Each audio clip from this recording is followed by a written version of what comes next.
네, 기도하고 시작하겠습니다. 하나님 아버지 감사드립니다. 오늘도 우리가 함께 모여서 하나님 예수님이 어떤 분인지를 알아갈 수 있는 시간을 허락하여 주시니 참으로 감사드립니다. 특별히 오늘은 예수님께서 어떻게 제자들을 훈련시키셨는지 제자 훈련에 관련된 이야기를 함께 살펴보려고 합니다. 우리도 예수님의 제자된 자로서 예수님 앞에 훈련을 잘 받고 제자로서의 삶을 잘 살아갈 수 있도록 도와주시옵소서. 감사드리며 예수님 이름으로 기도드리옵나이다. 아멘. 네, 시작하겠습니다. 우리 기독교의 키워드들이 좀 몇 가지가 있죠. 기독교들의 키워드들이 몇 가지가 있는데 뭐 우리가 제일 많이 쓰는 것은 예수님, 그 다음에 십자가, 그 다음에 십자가에서 나오는 뭐 사랑, 이런 키워드들이 있습니다. 근데 이것들 못지않게 기독교에서 강조하는 부분들이 여러 가지가 있는데 그 중에 하나가 오늘 주제인 제자라는 이런 그 키워드가 좀 있어요. 우리가 많이 쓰는 것 중에 하나가 제자입니다. 제자. 그래서 제자의 삶을 삽시다. 뭐 이런 식의 설교도 삶을 삽시다. 뭐 이런 식의 설교도 많고요. 제자를 되게 강조합니다. 기독교에서는 다른 종교하고 다르게 제자도를 되게 많이 강조를 합니다. 우리가 제자라고 하면 뭐 선생님 출신들도 계시지만 제자는 그냥 단순하게 이야기하면 누군가로부터 무언가를 배우는 사람 정도로 이해하면은 제일 편하겠죠. 그런데 요즘은 어떤 그 전문적으로 돈을 받고 지식을 가르쳐주는 선생님들이 좀 많긴 하지만 원래 우리 전통적인 학교에서의 선생님들이나 아니면은 그 옛날 전통사회의 선생님들은 단순히 돈을 받고 지식을 알려주는 것을 넘어서는 선생님들이 상당히 많았다라고 생각을 합니다. 그리고 참된 스승이라고 우리가 지칭할 때 그런 분들을 많이 지칭하는 게 사실인데 여기서 말하는 그 제자가 있으면 당연하게 스승이 있겠죠. 그런 스승들은 어떤 사람들이겠습니까? 단순히 어떤 지식만을 전수해주는 그런 스승을 이야기하는 것은 아니고요. 물론 지식도 함께 전수를 해주겠지만 어떤 삶의 목적, 삶의 방향성, 그리고 전반적으로 그 사람을 전인격적으로 훈련시키고 변화시키고 그 사람이 삶을 어떻게 살아가게 할 것인지를 이끌어주는 그런 스승을 이야기를 하는 것입니다. 기독교에서 말하는 스승은. 그리고 거기에 대한 참 스승은 당연히 누구밖에 없겠습니까? 네, 여기에 대한 참 스승은 당연히 우리에게서 있어서는 예수님밖에 없죠. 그 예수님께서 제자들을 부르셨는데 예수님이 이 땅에 사실 때 공생애로서의 제자들은 12명을 우리가 잘 알고 있듯이 12명을 불렀고요. 그런데 이 12명이 나중에 예수님이 돌아가시고 부활하시고 승천하신 이후에 다시 세상에 나가서 무엇을 세우느냐? 교회를 세웁니다. 그래서 이 교회는 당연스럽게 예수님의 제자가 된 사람들, 제자들이 모이는 곳이에요. 예수님의 제자들이 또 제자들을 삼아서 교회를 세웠으니 예수님의 제자들로 이루어진 것이 교회가 되는 거죠. 이해되시죠? 이후에 전도되어서 다 예수님을 믿는 사람들은 우리는 통틀어서 다 예수님의 제자라고 부르는 겁니다. 그런데 이 제자는 아까 말했던 것처럼 단순히 어떤 지식적인 것들만 훈련받고 교육받는 그런 제자라기보다는 전인격적으로 스승을 따르기 위한 제자인데 그 스승이 누구냐? 예수님이라는 거죠. 그러니까 우리는 제자도의 삶을 살아야 돼요. 우리가 사는 제자도의 삶은 무엇이냐? 예수님을 닮아가는 삶. 예수님을 닮아가는 삶이 우리가 가져야 될 제자도의 삶이다 라는 어떤 큰 그림을 우선 좀 그리고 시작하면 좋을 것 같습니다.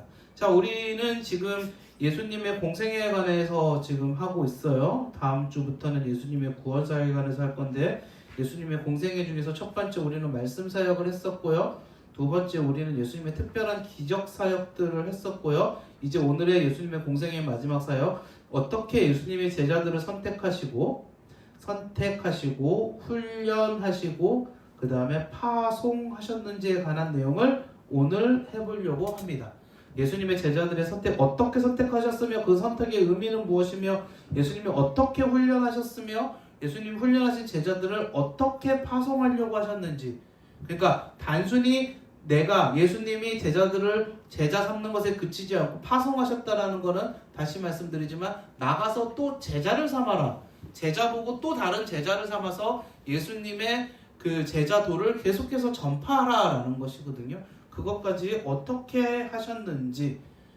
이게 지금 우리한테도 왜 중요합니까? 우리가 왜 선택되어졌는지, 우리가 선택된 의미가 무엇인지. 두 번째, 그럼 우리는 어떻게 교회에서 훈련을 받는 것이 예수님 뜻에 맞춰서 훈련을 받는 것인지. 세 번째, 우리가 훈련만 받고 끝나는 것이 아니라 우리는 다시 세상으로 파송되어져야 되는데 파송되어져서 해야 될 우리의 사명은 무엇인지까지 우리가 확인해 볼 수가 있습니다.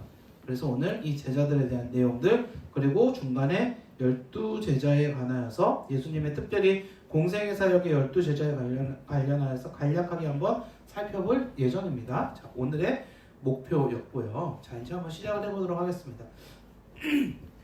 말씀드린 대로 예수님의 공생의 활동의 말씀 기적 사역했고, 오늘 제자 훈련 사역입니다. 예수님이 제자들을 어떻게 선택하시고 훈련하시고 여기서 빠졌는데 파송하셨는지까지의 내용을 우리 오늘 함께 나눠보려고 합니다. 제가 한번 이제 슬슬 읽으면서 제가 보충 설명하면서 한번 해볼게요. 예수님의 제자 훈련은 12제자 훈련은 예수님의 공생의 사역 가운데서 중요한 사역이었어. 중요한 사역이었는데 우선 예수님의 12제자 훈련에 대해 살펴보기 전에 복음서와 사도행전에서 사용된 제자라는 말의 의미를 한번 살펴보겠습니다. 좁은 의미의 제자는요, 주로 12제자라는 의미를 사용하고 사도로 세우신 12제자를 말합니다. 마태복음, 마가복음에 이 제자들에 대한 일들이 많이 나와 있고요. 넓은 의미에서는요, 12제자 외에도 모든 신자에게 사용됩니다. 기독교인과 동의어입니다. 누가복음, 요한복음에서 그런 의미에서 제자를 많이 사용했다고 그랬는데, 제가 아까 이야기했듯이 예수님의 제자들이 나가서 제자 삼고 또 그 제자들이 교회를 이루고 또 제자 삼고, 그래서 우리한테까지 왔다 그랬었잖아요. 그러니까 우리 모두가 다 뭐라 그랬어요? 제자라 그랬죠. 그러니까 이 제자는 당연하게도 모든 신자가 되는 것이죠. 이해되시죠? 그래서 제자는 12제자 외에도 우리 모든 신자, 기독교인과도 동의어가 되는구나 라는 것을 확인할 수가 있습니다. 그러면 12제자를 선택하신 의미가 무엇인지를 한번 볼까요? 일단 특별하게 하나님께서는 왜 12명을 선택하셨는가에 대한 것부터 한번 넘어가 볼게요. 이건 조금 어려울 수 있지만 그냥 구속사적인 느낌으로 간략하게만 한번 느껴보면서 따라와 보시면 좋을 것 같아요.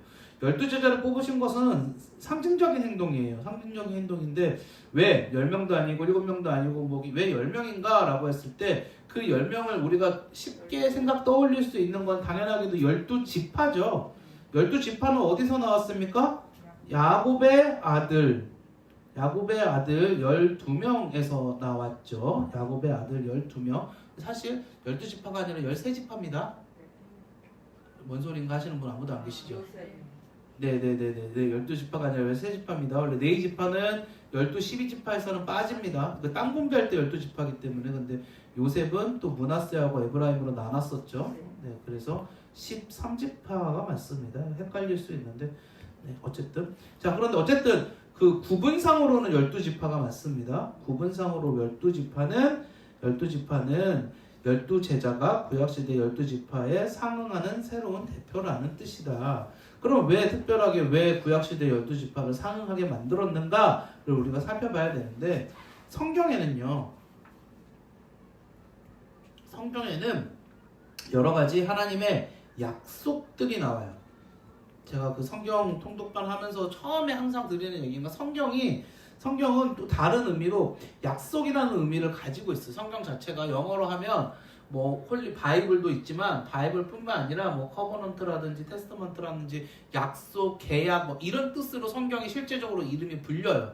그래서 우리가 그 구약 성경 하면 올드 테스터먼트라 그래갖고 옛날 계약 이런 뜻이고, 신약 성경 하면 뉴 테스터먼트라 그래갖고 새로운 계약 이런 뜻이거든요. 그러니까 하나님과의 약속이 특별하게 되게 중요합니다. 성경은. 근데 그 약속의 포인트가 뭐냐? 예수님으로 말미암아 우리가 구원받을 것이 이제 그 구속사적인 흐름의 약속의 결정체거든요. 우리가 구원받게 되고 우리가 다시 살아나게 될 것이 약속의 결정체입니다. 그러니까 너희는 예수님의 제자로 살아라. 이게 결론입니다. 근데 그 약속이 어떤 흐름으로 이어지냐면 보세요. 12제자가 구속사적 12제자가 이렇게 종말의 새 이스라엘 종말의 하나님 백성을 대표하게 된 구속사적인 관점은 첫 번째 아브라함 언약부터 시작합니다. 아브라함 언약은 뭐예요? 쉽게 얘기하면 하나님의 세상을 창조하신 다음에 죄가 너무 가득했죠. 그 죄 가운데서 하나님께서 노아의 홍수 심판까지도 일으켰는데 또 정신 못 차리고 죄 짓고 바벨탑 쌓고 이러니까 하나님이 그때 사람을 한 명 선택하시는데 그게 누굽니까? 아브라함을 한 명 선택하셔서 아브라함을 이 세상에 거룩한 백성의 본보기로 삼으시고 보여주시는 거예요. 하나님의 거룩한 백성의 본보기로 삼으시고 보여주시면서 아브라함한테 뭐라 그래요? 앞으로 너를 통하여서 이 세상의 모든 사람들을 너를 그 믿음의 조상으로 삼고 네가 너를 통하여 가지고 구원의 후손이 나오게 될 것이다 라는 약속을 주시거든요. 이 약속이 아브라함에게서 누구로 이어지냐면 모세로 이어지는 겁니다. 모세로 이어지면서 하나님께서 약속하셨던 하나님의 거룩한 백성이 모세 시대에 완성이 되죠. 그리고 하나님께서 하나님의 나라를 약속하셨는데 그 하나님의 나라가 모세와 여호수아 시대에 가나안이라는 땅에 들어가면서 영토를 얻게 되고 백성이 생기니까 국민이 생기고 하나님 나라의 그 하나님의 주권이 생김으로써 하나님 나라가 완성이 되죠. 그런데 그 완성됐던 것이 이제 점차로 커지는데 다윗 언약까지 갑니다. 다윗 언약은 하나님께서 이 백성, 그 왕권, 하나님이 세우신 그 왕권을 견고하게 하시고 다윗의 후손, 곧 누굽니까? 메시아 예수님께서 이 땅에 오셔서 영원한 왕국, 그러니까 인간이 세운 왕국이 아니라 예수 그리스도가 왕이 되는 하나님의 영원한 왕국, 이게 지금 점점 발전이 돼가고 있는 거예요. 여기도 지금 아브라함부터 하나님의 거룩한 백성의 시작이 한 명으로부터 시작을 했다가 모세 때 큰 백성을 이루고 그 하나님의 백성이 영원한 왕국을 이루는데 그 영원한 왕국이 나중에 오실 메시아 곧 예수님으로부터 이루어질 것이다 라는 큰 약속이 지금 계속 연결이 되고 있는 거예요. 이 약속의 큰 흐름을 보셔야 돼요. 그런데 다윗의 아들 솔로몬 왕 사후에 어떤 일이 벌어졌습니까? 르호보암 사태에 이스라엘이 10지파로 구성된 북이스라엘과 2지파로 구성된 남유다 왕국이 어떻게 됐습니까? 분열을 해버렸죠. 갑자기 이스라엘 지도가 기억이 안 나지? 네, 이렇게 됐었는데 이쪽이 남유다, 나머지가 북이스라엘 이렇게 하고 분열이 돼버렸습니다.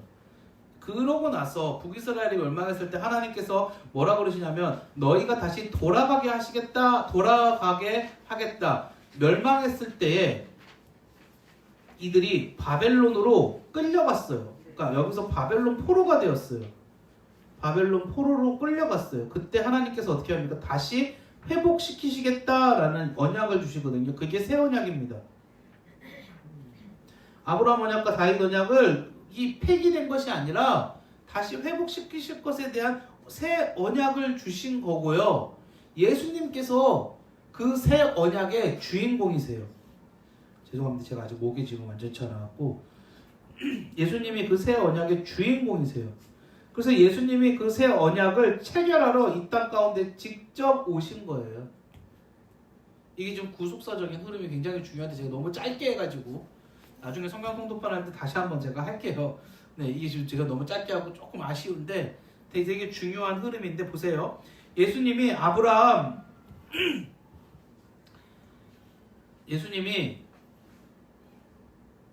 아브라함 한 사람을 통하여서 하셨던 이 언약이 모세 시대에 나라가 되었고요. 다윗을 통하여서 하나님이 영원할 것과 메시아에 대한 언약을 주셨는데 그것들이 한번 무너졌던 때가 있었죠. 그러나 하나님 여기서 멈추지 않고 다시 회복의 새 언약을 주시고요. 그 새 언약이 결국 여기서 이루어졌던 메시아 누가 예수님이 이 땅에 오심으로 말미암아서 새 언약이 체결되었다라는 걸 보여주는 거예요. 이게 지금 구속사적인 흐름입니다. 그런 흐름 가운데에서 아브라함의 언약, 다윗 언약, 새 언약을 성취하러 오신 예수님의 사역을 한마디로 표현하면 뭐겠습니까? 하나님의 나라를 세우는 것이다. 아까 제가 아브라함 얘기부터 계속 했잖아요. 아브라함이 이 땅에 온 하나님이 불러주신 이유가 제가 말을 너무 빨리 하고 죄송한데 계속 반복을 해드릴게요. 아브라함이 하나님 이 땅에 보내신 이유가 뭐라고요?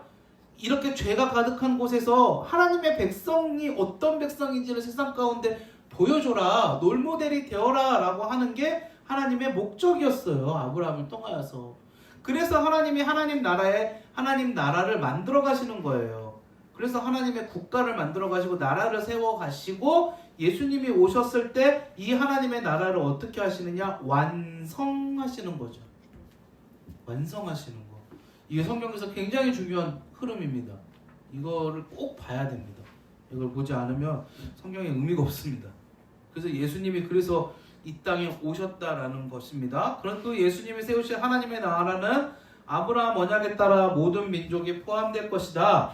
예수님이 세우신 하나님 나라는 다윗 언약에 따라 다윗의 후손이 영원히 다스리는 나라. 다윗의 후손이 누구예요? 예수님이 영원히 다스리는 나라가 될 것이다. 예수님이 세우신 하나님 나라는 하나님의 성령이 하나님의 백성에게 내주하여 하나님의 율법에 온전히 순종하는 나라가 될 것이다. 예수님이 세우신 하나님의 나라는 예수님의 초림으로 시작되었고 예수님의 재림으로 완성된다. 이것도 계속 하던 얘기니까 넘어가고요. 예수님이 12제자를 선택하신 것은 선지자들을 통해 약속하신 새 언약의 성취로서 하나님께 온전히 순종할 새 이스라엘 종말의 하나님의 백성을 만들고자 하신 것이다. 하신 것에 조금 더 쉽게 얘기하면 표본이다. 표본. 상징적으로 보여주신 것이다. 하나님의 나라에 대한 상징으로 12제자를 선택하신 것이다. 그럼 그 12제자는 뭐가 되느냐? 하나님 나라의 백성이 되는 거예요. 백성. 그 하나님 나라의 백성을 지금 우리가 뭐라고 부르냐? 교회라고 부르는 겁니다. 예수님의 제자들이 제자를 세워서 교회를 이루었잖아요. 그리고 그 교회가 지금 우리가 그 교회가 되었잖아요. 에베소서에서 말하는 교회는 건물이 아니라 성령님이 내주하시는 여러분들 한 사람 한 사람 한 사람 저 한 사람 모두가 다 각각의 교회다라고 이야기를 하고 있거든요. 그러니까 교회는 우리 자신입니다. 그러니까 하나님께서 우리 자신을 하나님의 교회, 하나님의 백성, 하나님 나라의 사람들로 세우시고 우리를 통하여서 무엇을 이루어 가시기를 원한다는 겁니까? 하나님의 나라를 만들어 가시기를 원한다. 이걸 제가 너무 빨리 했어요. 천천히 해가지고 하나하나 짚어드려야 되는데 흐름은 그렇다라는 겁니다. 이해되시죠? 내용이 오늘 너무 많아가지고 흐름이 그래요. 하나님의 나라를 그렇게 만들어 간다라는 겁니다. 그래서 예수님이 베드로가 믿음 고백을 할 때 믿음 고백에 대해서 다음같이 말씀하시는데 시몬 베드로가 대답하여 이르되 주는 그리스도시요 살아계신 하나님의 아들이시니이다. 예수께서 대답하여 이르시되 바요나 시몬아 내가 복이 있도다. 이를 내게 알게 하니는 혈육이 아니요 하늘에 계신 내 아버지. 또 내가 너에게 이르노니 너는 베드로라. 내가 이 반석에 내 교회를 세우리니 음부의 권세가 이기지 못하리라. 이것을 알게 하시는 하늘에 계신 내 아버지시다. 성령님이 내주하는 사람만이 하나님 예수님의 제자가 되고 예수님의 교회가 된다. 그런데 내가 이 반석 베드로죠. 베드로 위에 교회를 세우겠다. 제자를 통하여서 제자를 세우고 제자를 통하여서 제자를 세우고 그 제자가 교회가 되는 것이다 라는 걸 이야기하는 거예요. 교회 즉 종말의 하나님의 백성인 새 이스라엘은 예수님의 메시아이며 예수님이 하나님의 아들이라고 하는 신앙 고백을 기초로 한다.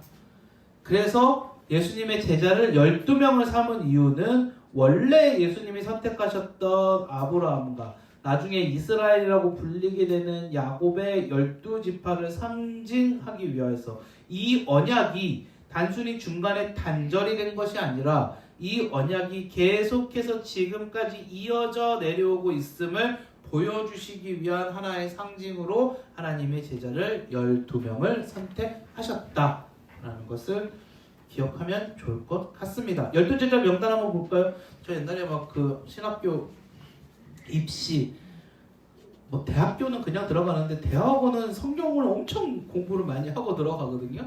입시할 때 막 베드로야, 안드레야, 안빌바야, 다 바돌로메오 외웠었는데 그거 외웠던 게 이제 하나도 기억이 안 나고. 여러분 예수님의 제자 다 기억나세요?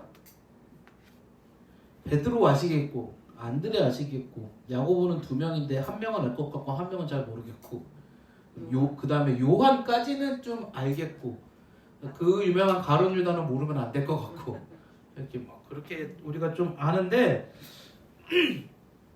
그 사람들이 이건 중요한 건 아닌데 그룹을 나눴더라고요. 제 1그룹 좀 되게 많이 나오는 베드로, 안드레, 야고보, 요한. 뭐 2그룹 뭐 조금 그 다음에 좀 중요한 빌립, 바돌로메, 도마, 마테. 그리고 3그룹은 다데오, 시몬 뭐 이런 사람들은 거의 안 나와요. 사실은 알페오의 아들 야고보도 거의 뭐도 없어요. 유다는 왜 3그룹에 넣었는지 아시겠죠? 요렇게 구분을 하기는 하는데 지금 뭐 사도행전에서는 지금 보면은 지금 유다는 아예 빠졌죠. 죽었으니까. 네, 뭐 그렇게 구분을 하기는 하는데 뭐 이 1, 2, 3그룹이 중요한 거는 아니고요. 지금 여기서 나와 있는 뭐 내용은 예수님과의 개인적인 친밀도도 있고 예수님과의 사역의 정도도 있고 두 가지 차이점이 났기 때문에 이렇게 나와 있는데 그런 생각은 있어요. 천국에서는 누가 클까요? 그건 잘 모르겠어요. 예수님만이 아시고 하나님만이 아시겠죠. 그 눈에 띄는 사람이 있고 눈에 안 띄는 사람이 교회에서도 있거든요.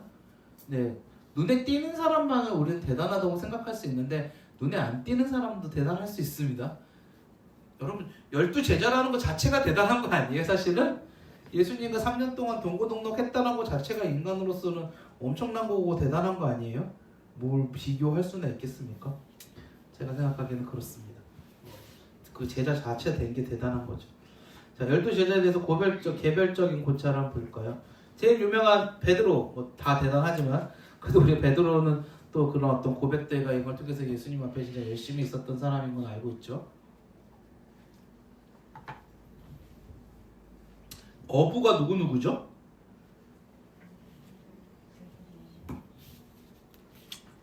어부가 누구죠?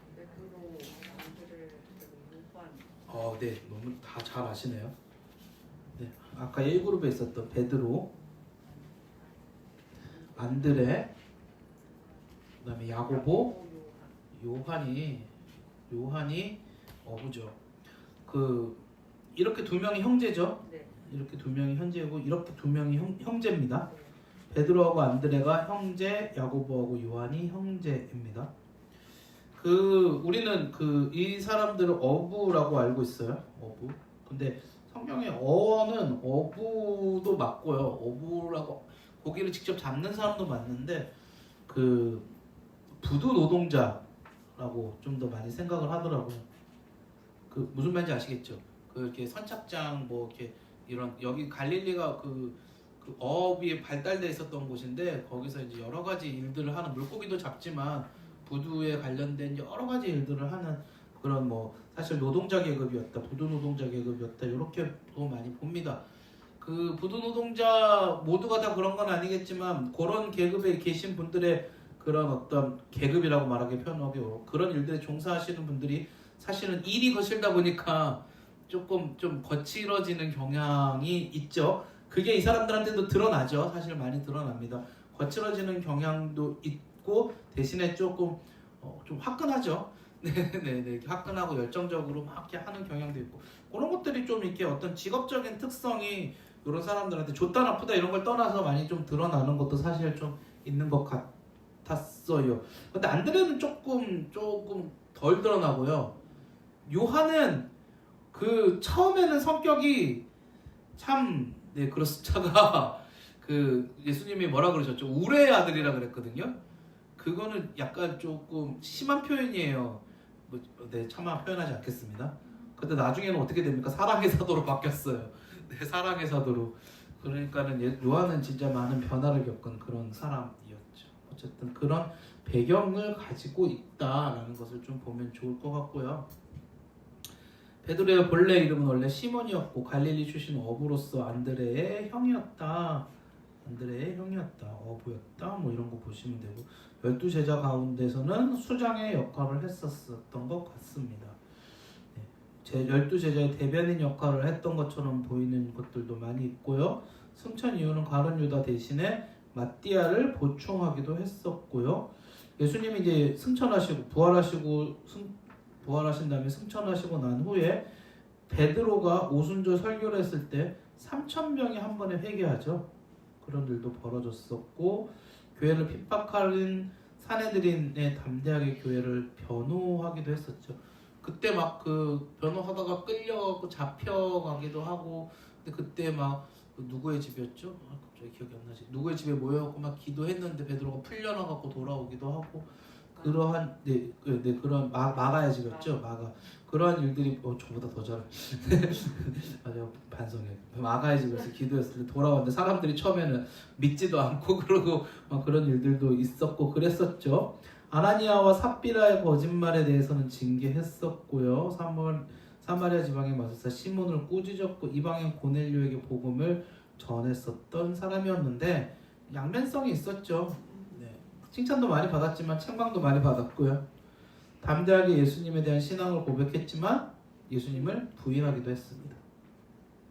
베드로가 보여준 이런 양면성은 베드로가 대표하는 12제자 누구도 완전한 사람이 없다라는 것을 보여주며 12제자가 대표하는 신약교회 성도들 모두 이 세상에 있는 동안 완전한 제자가 없다는 것을 보여줍니다. 베드로는 지도자로서의 자질은 있었어요. 예수님의 수제자이고 초대교회 지도자가 된 것은 전적으로 하나님의 은혜지만 인간적인 측면에서 베드로에게 지도자의 자질을 엿볼 수가 있었고 그런 것 또한 하나님께서 주신 거라고 생각해요. 여러분 우리에게 하나님께서 어떠한 부분에 있어서 좋은 특징들을 주셨다면 그건 하나님 앞에 참 감사할 일인 것 같아요. 그걸 통하여서 하나님께서 우리를 사용하시는 거기 때문에 여러분 열정을 뭐라고 생각하세요? 제가 열정에 대해서 20대 초반에 한번 깨진 적이 있어요. 저는 열정에 대해서 생각할 때 막 앞에 나서서 무슨 일을 막 열심히 하고 사람들을 막 끌어당기고 막 그러면 되게 열정 있다라고 사람들이 표현을 많이 하잖아요. 전 사람들이 저보고 열정 있다라고 이야기를 많이 해준 적이 있었거든요. 저는 그래서 저만 열정 있는 사람인 줄 알았는데 근데 어떤 목사님이 제 친구가 책을 아주 열심히 읽는 친구예요. 그 친구는 독서를 너무 많이 하는 친구거든요. 그랬더니 목사님이 그 친구한테 표현하기를 저 친구 참 열정 있다 이렇게 표현을 하더라고요. 그때 좀 깨달았어요. 뭐냐면 제가 말하고 싶은 건 뭐냐면 앞에 나서서 무언가를 열심히 하는 것만이 열정이 아닌 것 같아요. 자기가 좋아하는 무언가가 정적인 일이 된다고 할지라도 그 정적인 일을 최선을 다해서 하면 그건 열정입니다. 그렇죠? 우리는 뭔가 이렇게 행위적인 부분만 막 보면 열정인 것 같은데 여러분들이 좋아하시는 분야에 있어서 교회를 섬기시는 데 있어서 열정을 보이시기 바랍니다. 그럼 그것을 통해서 하나님께서 기뻐하실 줄 믿습니다. 네네. 쓸데없는 얘기는 하지 말아야 되는데 시간을 잡아먹고 베드로는 배우고자 하는 열정이 있었고요. 잘 배우는 자였습니다. 끊임없는 질문들을 많이 했고요. 근데 아직 베드로가 영적인 분별력이 많이 부족하기도 했었죠. 당시에는. 베드로가 계속 영적으로 성장하는 데 큰 역할을 그러나 그런 질문들을 했고 베드로의 정말 좋은 점은 솔선수범했다라는 무슨 일인지 앞장서는 행동을 했었고 예수님이 묻는 질문을 대답하는데도 앞장섰었다라는 것을 우리가 확인할 수가 있습니다. 예수님 돌아가셨을 때 부활하셨다고 하자 예수님의 무덤으로 직접 달려가서 확인했던 사람도 베드로였습니다. 안드레는요 시몬 베드로의 동생인데 원래 요한과 함께 세례 요한의 제자였다가 스승 요한의 전도를 받고 예수님의 제자가 되었습니다. 안드레는 전도자였대요. 항상 누군가를 예수님께 데리고 오는 사람이 안드레가 예수님을 만나고 제일 먼저 한 일은 베드로를 데리고 오는 일. 그리고 예수님을 만나러 온 여러 헬라인들을 또 예수님께 데리고 오고. 안드레는 이렇게 잘 인도하는 사람이었던 것 같아요. 또 안드레는 신앙의 사람이었는데 오병이어로 5,000명을 먹이는 기적이 일어났을 때 보리떡 5개와 물고기 2마리를 가지고 있는 한 소녀를 예수님께 데리고 왔다. 이때도 데리고 왔네요. 근데 데리고 온 이유가 예수님이 뭔가를 하실 것이라는 믿음이 있었기 때문이다라고 합니다. 여러분 지금 이런 인물들 보시면서 나는 어떤 모습을 좀 보이면 좋을까라는 것들도 고민하면서 한번 보시기 바랍니다. 안드레는 겸손한 사람이었답니다. 안드레는 언제나 베드로의 형제로 불리는데 말없이 자기 자리를 지키는 사람이었답니다. 다른 제자들이 조명받는 것에 대해 시기하지 않았으며 자기 자리에서 묵묵히 일을 하는 사람. 이제 야고보죠. 야고보가 2명입니다. 여기서의 야고보는 세베대의 아들 야고보를 이야기하는 겁니다. 야고보는 세베대의 아들이자 요한의 형으로서 갈릴리 벳세다 출신의 어부였으며 언제나 요한과 함께 나오고 야고보 혼자 독립적인 기사는 별로 없는데 예수님은 야고보하고 요한에게 우레의 아들, 천둥의 아들이라고 별명을 붙여주셨는데 천둥의 아들이 주는 이미지는 아주 격정적, 강력한, 강직한 성문 그런 겁니다. 조금 센 표현입니다. 센 표현. 그냥 순한 표현은 아닙니다. 주여 우리가 부를 명한 하늘로부터 사마리아 사람들을 향해서 이렇게 얘기해. 하늘로부터 저들을 멸하리라 하기를 원하시나이까. 그 예수님이 힘이 있다는 걸 알고 있고 그 힘을 사용하기를 원했던 그런 사람이기도 했습니다. 그러니까 어떤 욕심도 많았죠. 야고보는.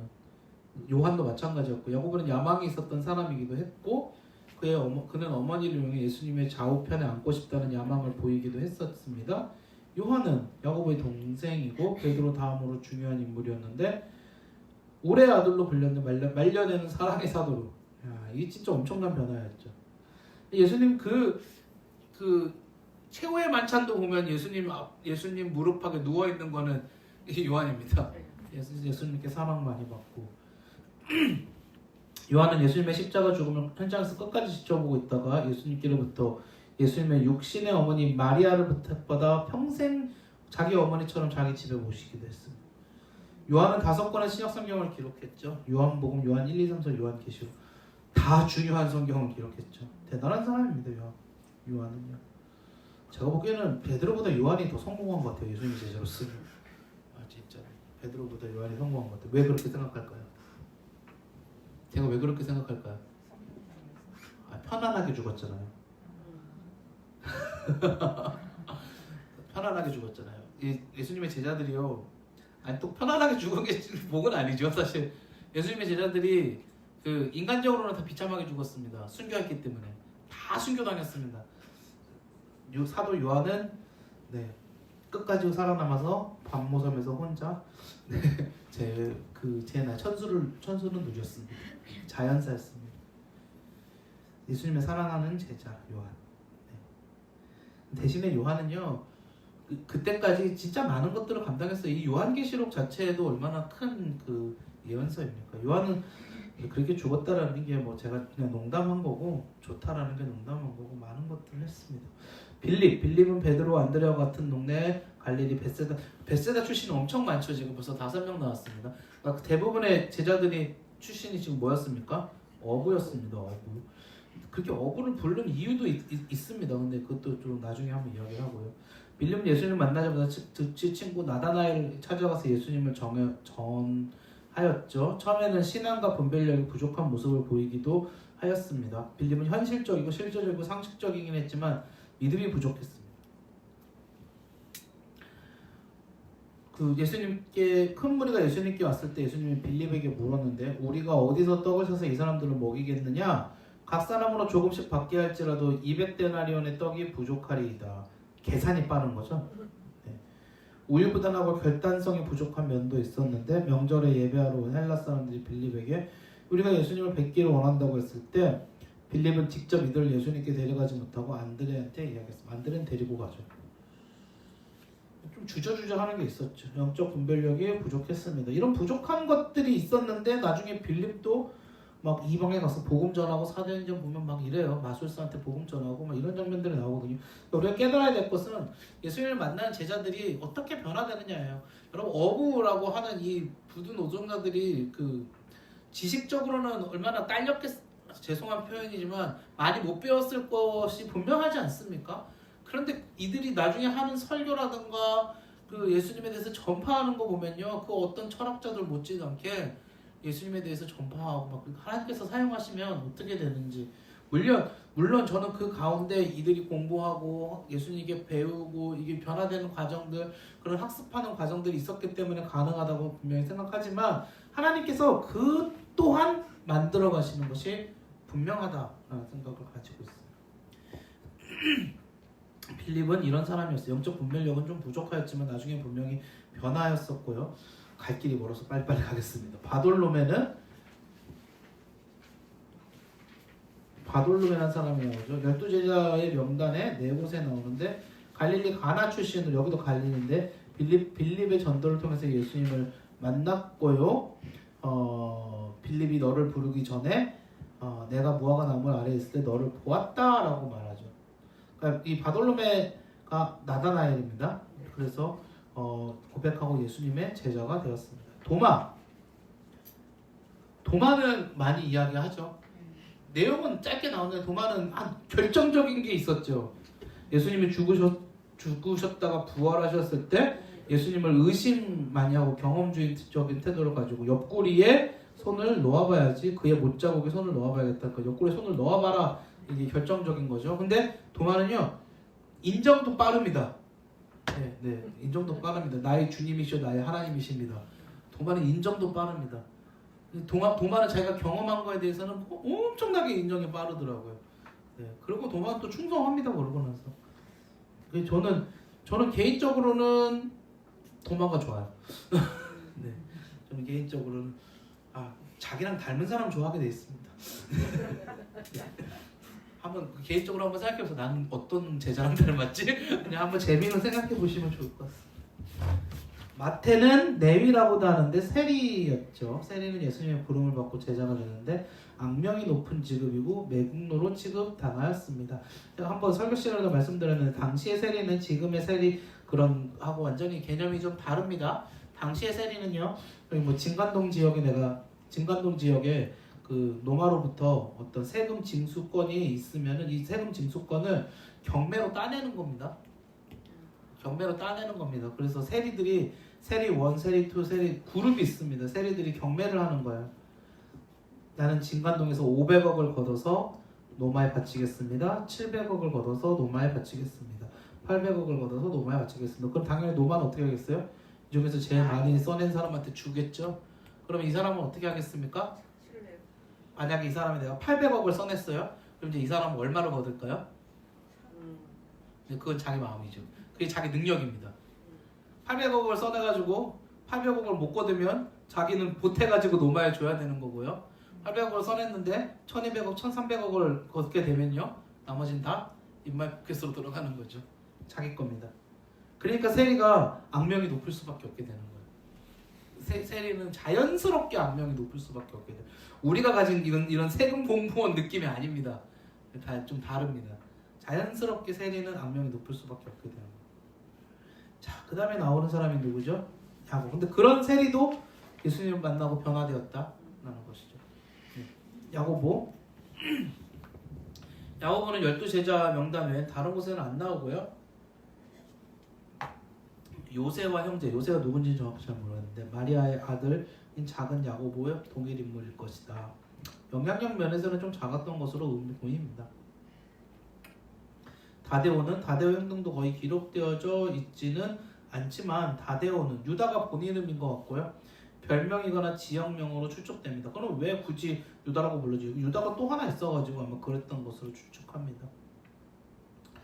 예수님께 질문한 사건으로 한번 등장하고 셀로 시몬, 가나나인 시몬은 가나나인은 열심당이라는 뜻이에요. 근데 이 셀로 시몬은 시몬 베드로와 구분하기 위해서 셀로 시몬이라고 불렸는데 셀롯이라는 말도 열심당이라는 말이래요. 이 열심당은요, 예수님 당시 유대교의 한파로서 무력을 사용해서 이스라엘을 노마에서 독립시킬 목적으로 일종의 암살과 테러를 자행하는 사람들, 우리나라 따지면 독립군 같은 그런 사람들인데 좀 거칠죠. 그래서 이 셀로 시몬은 좀 그런 어떤 좀 급진적인 부분들을 간혹 보였던 것들이 성경에 이렇게 나오더라고요. 네. 그런 사람도 있었구나라는 거. 유다.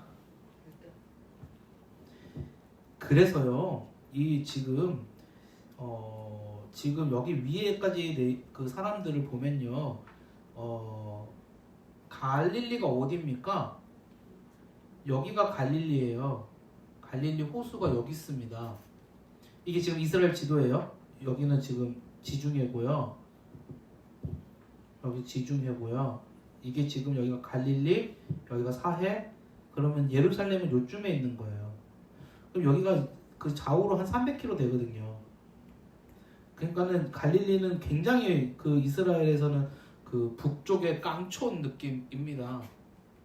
예수님이 여기 이제 나사렛 출신이고요. 여기 있으면 제자들이 다 있었어요. 근데 한 명만 여기 출신이 아니에요. 이쪽 북쪽 출신이 아니에요. 그게 누구겠습니까? 네, 유다예요, 유다. 유다는 예루살렘에서 남쪽으로 37km 정도 여기 떨어진 그 마을 사람이에요. 아주 조금 작은 지역의 사람, 작은 지역이었어요. 요게 그 작은 지역의 이름이 뭐냐면 가리옷입니다. 그래서 이 가리옷이 그냥 부르다 보니까 가룟이 된 겁니다. 가론 유다가 되는, 우리나라에서는 가론 유다라고 부르는 겁니다. 근데 생각해보세요. 이 사람들에 비해서는 비교적 예루살렘이라고 하는 중심부에서 37km면 멀다면 멀고 그렇게 멀지 않다면 멀지 않을 수도 있는 지역이죠. 충분히 문화적인 어떤 그런 여기 여러 가지 영향들을 받을 수 있는 그런 지역이에요. 그러다 보니까 그 성경에서 보면 유다가 제일 세련된 부분들이 있습니다. 이 세련되다라는 건 도시민 같은 느낌이 들 때가 이렇게 간혹 나옵니다. 아마 회개를 했던 것도 좀 그런 부분들이 작용하지 않았을까? 물론 그 전에 예수님께서 그 가룟 유다가 그렇게 될 걸 알고 계셨고 하나님의 큰 역사가 더 우선적이긴 하지만 그런 어떤 부분들도 좀 영향이 있지 않았을까라는 생각을 사람들이 추측해 보기도 합니다. 이 가룟 유다는 어떻게 했습니까? 결국 예수님을 판 것으로 유명했죠. 예수님을 배반하고 예수님을 유대 지도자들에게 팔아 넘겼습니다. 나중에 다음 주에 예수님이 어떤 과정들을, 재판 과정들을 하는지 그거 우리 헷갈릴 수 있거든요. 그거 좀 보려고 그래요. 어떤 재판 과정들을 하는지. 양심의 가책을 느껴서 은 30을 돌려주고 목을 매 자살하였다. 왜 은 30일까요? 요셉이 그 은 얼마에 팔렸는지 혹시 아세요? 요셉이 은 20에 팔렸습니다. 예수님은 은 30에 팔렸습니다. 성경에서 모든 성인은 은 30이고요. 노예로 팔릴 때 미성년자는 20입니다. 네네네. 이건 정해져 있었던 값이라고 합니다. 고정값이었대요. 당시. 그냥 참고로. 네, 참고로.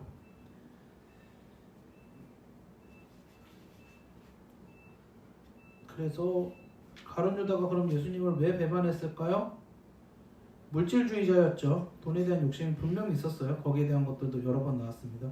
원래 가룟 유다의 생각은 예수님이 메시아 되심에 대해서 예수님이 이 물질적인 메시아 왕국, 그러니까 그 실질적으로 로마를 물러치고 왕이 될 것에 대한 그런 왕이 되면 나는 한 자리 하겠지. 뭐 이런 거. 내가 여기서도 회계 맡고 있는데 재정부 장관은 내가 하겠지. 뭐 이런 느낌.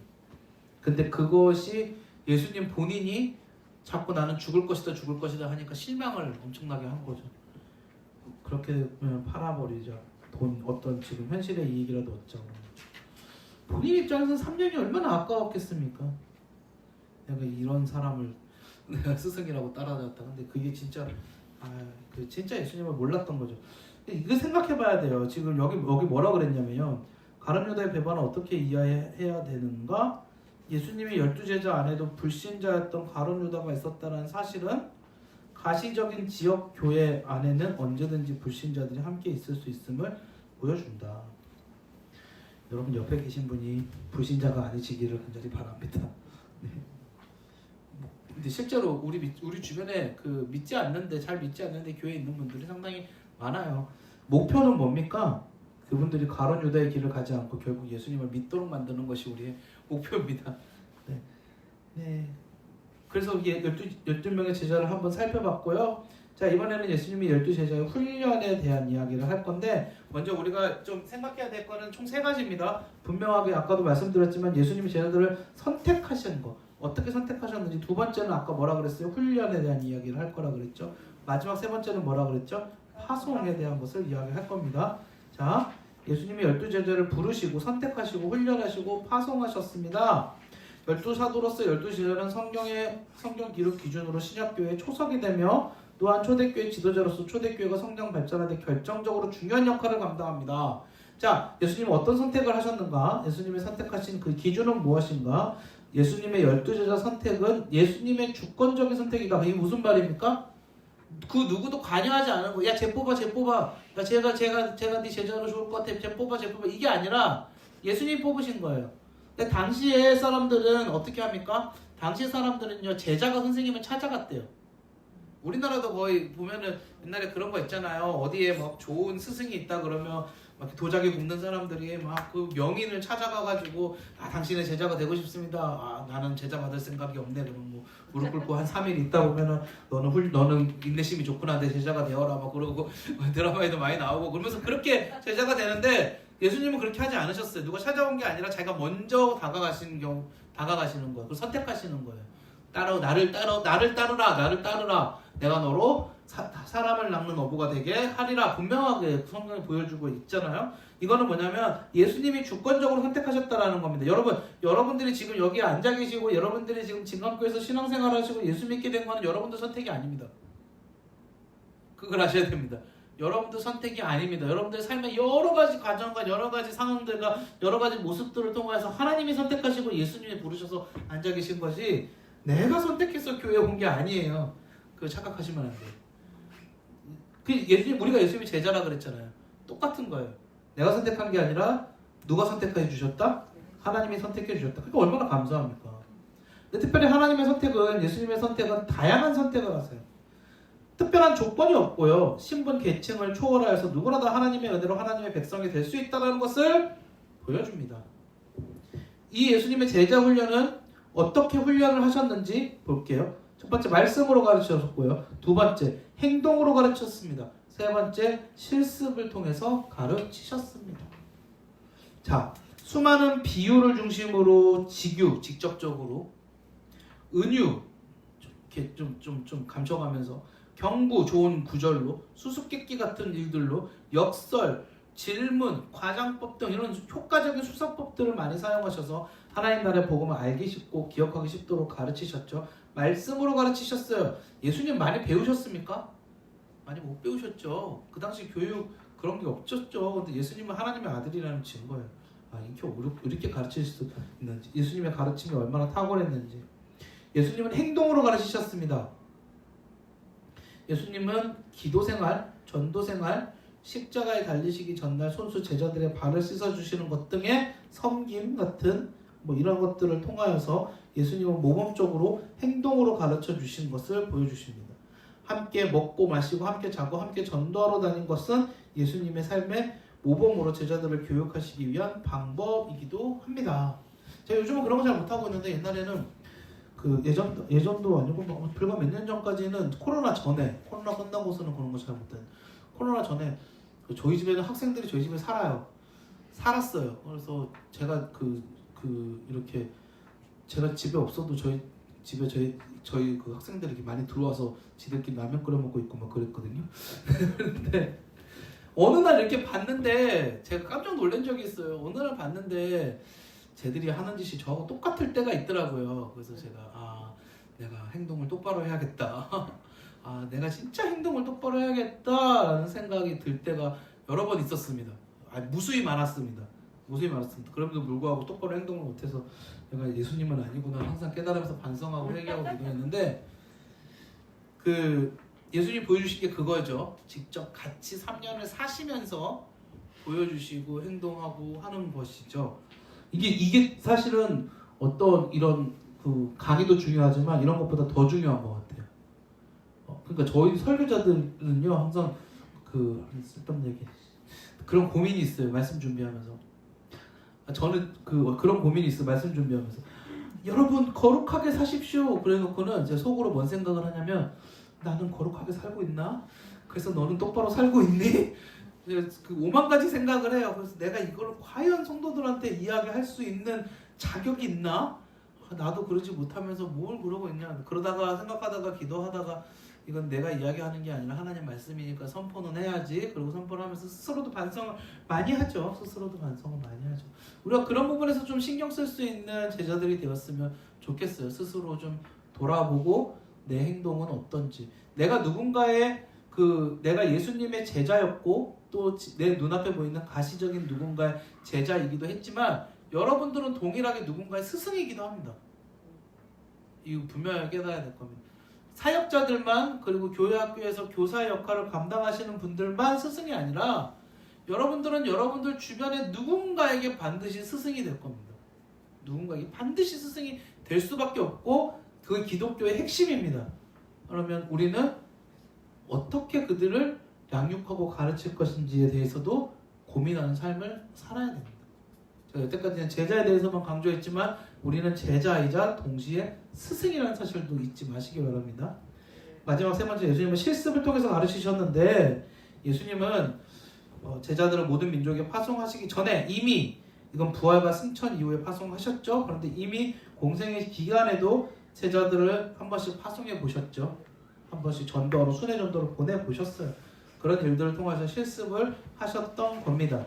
여러 가지 제자들이 부족한 면들을 보였고 제자들의 교육이 실패한 듯 보였습니다. 실제로 예수님이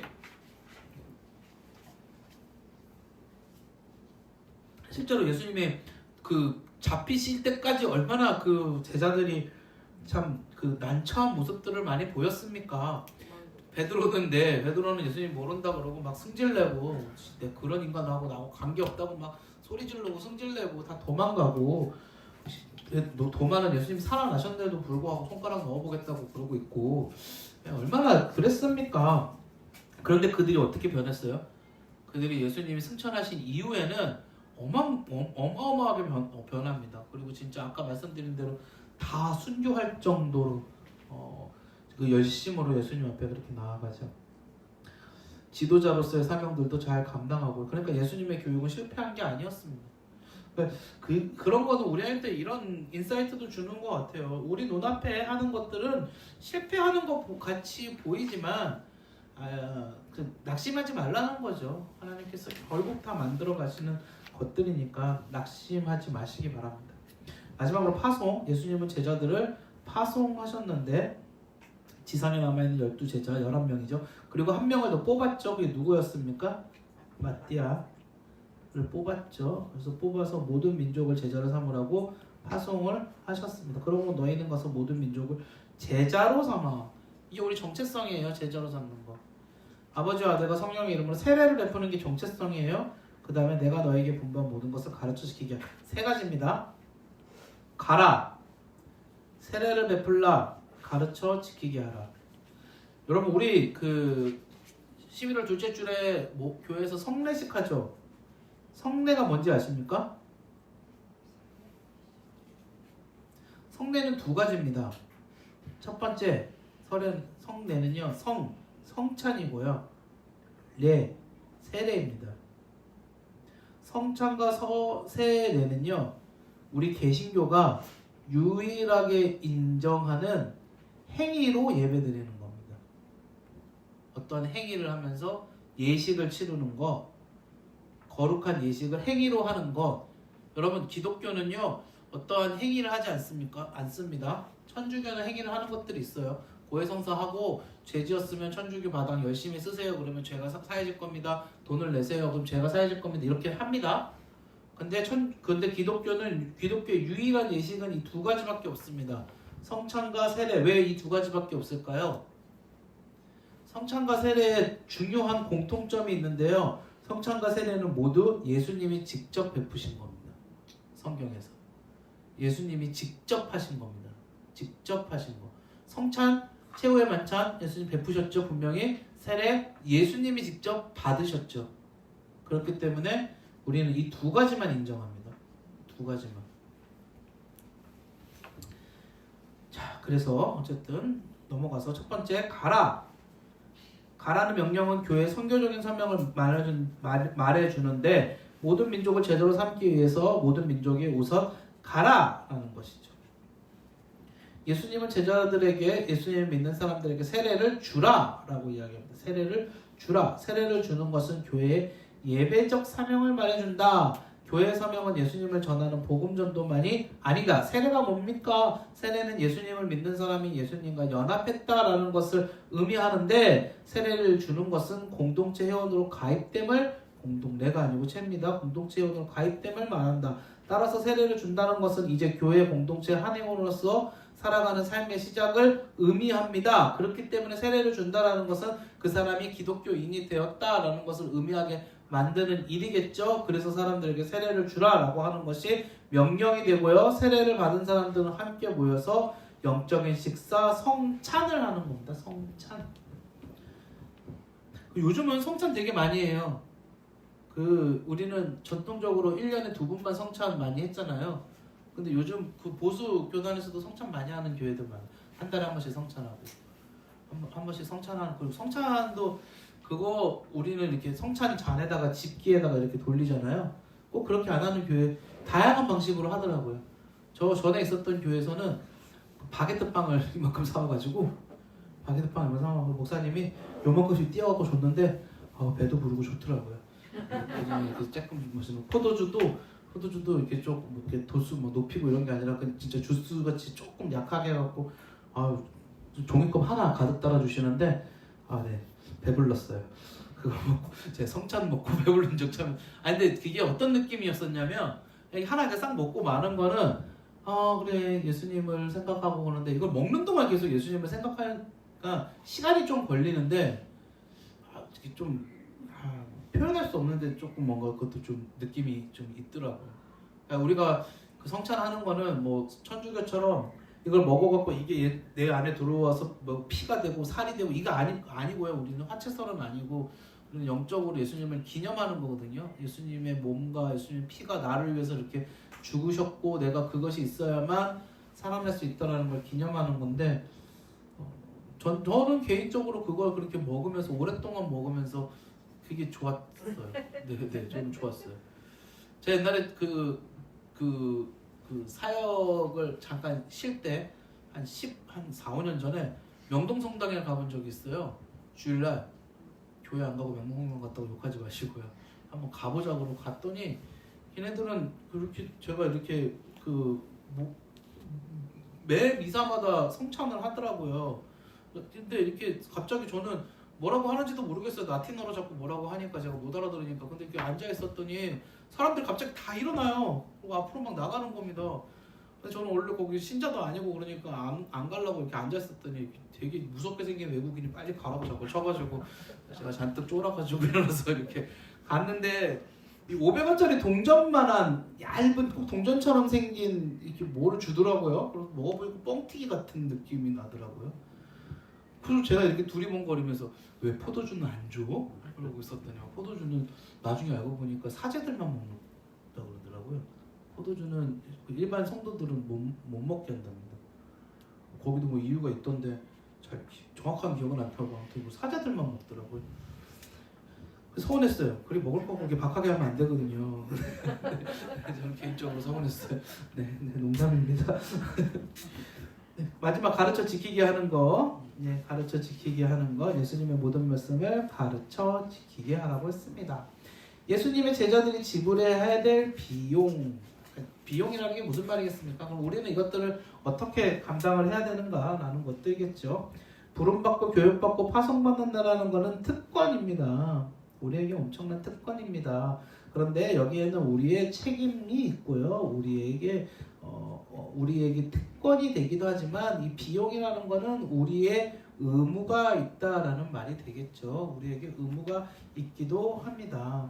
자, 보면 누가복음 14장 26절 물은 내게 오는 자가 자기 부모와 처자와 형제와 자매와 더욱이 자기 목숨까지 미워하자. 진짜 미워하는 소리가 아니라 그만큼 예수님을 중요하게 생각해야 된다는 거겠죠. 27절 누구든지 자기 십자가를 지고 나를 따르지 않아도 능히 내 제자가 되지 못하리라. 자기 십자가라는 건 지금 우리는 표현이 그냥 단순하지만 다음 시간에 십자가 이야기할 건데 참 무서운 거죠. 14장 33절 너희의 누구든지 자기의 모든 소유를 버리지 아니하면 능히 내 제자가 되지 못하리라. 기독교는 사유재산을 인정합니다. 사유재산은